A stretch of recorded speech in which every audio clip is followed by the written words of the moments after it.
Stop spending these rare pennies. I tell people all the time, pennies can be extremely valuable, and that's why we're going to look at coins today that sold in 2023 for a lot more than their face value. Now, we are going to start off with some older wheat pennies, but we will get all the way up into the year 2000. So we're going to be looking at modern pennies as well, and some of these errors on the older coins can also take place on newer coins as well in some cases. Now, this first coin is from 1911. It is a wheat penny that is in not so great condition. However, it has a mint error, which can make it valuable. The coin has been triple struck. As we zoom in on the coin, you can see that there. This coin ended up selling for $192 at auction. You can really see the wheat stocks there, triple strike there. Man, it's very nice, graded by NGC. Let's move on to a 1919 wheat penny that has been double struck. Very obvious type of error here, not as noticeable as the triple strike, believe it or not, obviously, as we can see here in the image displayed. But this coin is graded by NGC, and the coin ended up selling for $468. Next up is something that you could definitely pass up if you're not really familiar with coins. You might just think it's a damaged wheat penny. However, this does have a couple different things going on. First, it has a die adjustment strike, which you can see it all faded out as a result of that. And then it also has an indent here on the obverse of the coin. So this penny ended up selling for $288. Moving on to a 1945 wheat penny that was struck onto an overweight planchet. So this coin here actually weighs 4 grams. Now, these pennies prior to 1982 are supposed to weigh 3.1 grams, or in that range, not 4 grams. So if you find a penny that weighs 4 grams, then it's on an overweight planchet, which can give it some extra value. This coin ended up selling for $180 at auction. Now, of course, the condition or the grade also matters as well. Moving on to a 1953 wheat penny. This is the S mint mark, meaning the San Francisco Mint. And this penny here has a retained silver fragment. If you look there in Lincoln's hair, you can see that silver fragment retained into the obverse of the coin. This coin ended up selling for a little over $100 at auction. Next up is a lamination taking place here. So it is a defective and laminated planchet here. But you can look for laminations on all kinds of different coins, not just 1958 wheat pennies. A lot of these errors you can look for on different coins as well. So this coin ended up selling for $55 at auction. Had it been, a higher grade in better condition, it could have sold for more. But time out guys, check this out. Hey guys, you know how people sell unsearched penny rolls when they're actually not unsearched? Well, these are 100% legitimate unsearched. You could find a key date in them. People have actually found 1909S VDBs and other key dates from these rolls from Coins TV. So I actually picked up a bunch of rolls myself. We're gonna do a video where we go through and see what we find. Now, if you guys want a roll, you guys can get one very cheap and affordable on Coins TV. The link is below this video. And when you guys go through them, please let me know what you guys find. Come back and comment on this video and let me know what you guys find, because people have been finding really good stuff in these. I picked up like 200 rolls just for myself. So if you want one, hit the link below. Coins TV wheat penny rolls. All right, moving on to the 1958 Lincoln wheat cent. This penny here has been struck through. Now, the coin has a mint error, which is the strike through on the obverse of the coin, but it also has been cleaned, which will take away value from the coin. So do not clean your coins. I cannot stress that enough.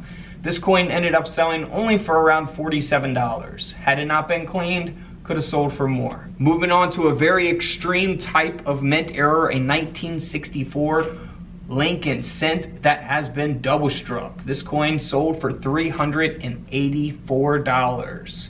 I think that error kind of speaks for itself. And this next error is a super rare and valuable mint error that, you always want to keep in the back of your head. It is a very obvious type of mint error as well. You'll see both designs of the Lincoln penny along with the Roosevelt dime, and that's because it's a double denomination. We have a 1968 penny that was struck onto a 1965 dime. That's why this coin sold for over $3,800.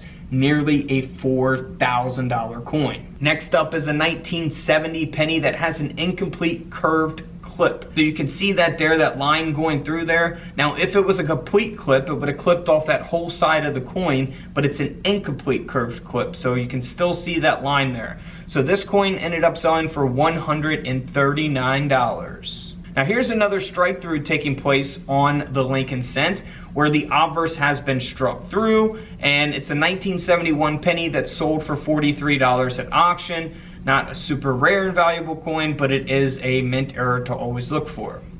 Now we looked at that double denomination with the Roosevelt dime. Here's another example, but this one is even more rare. So this is where a 1972 penny was actually struck onto a 1964 silver Roosevelt dime. Because in 1964, they were producing Roosevelt dimes in 90% silver. So this is super rare. This coin sold for over $7,000 at auction. Recently, these coins all sold in 2023, by the way. All right, moving on to a similar type of error. In this case, we have a 1973 penny design that was struck onto a 1973 Roosevelt dime. So it's not the silver dime, but it is the same year. We got the penny from 1973 and the dime from 1973. This coin sold for around $1,300 at auction.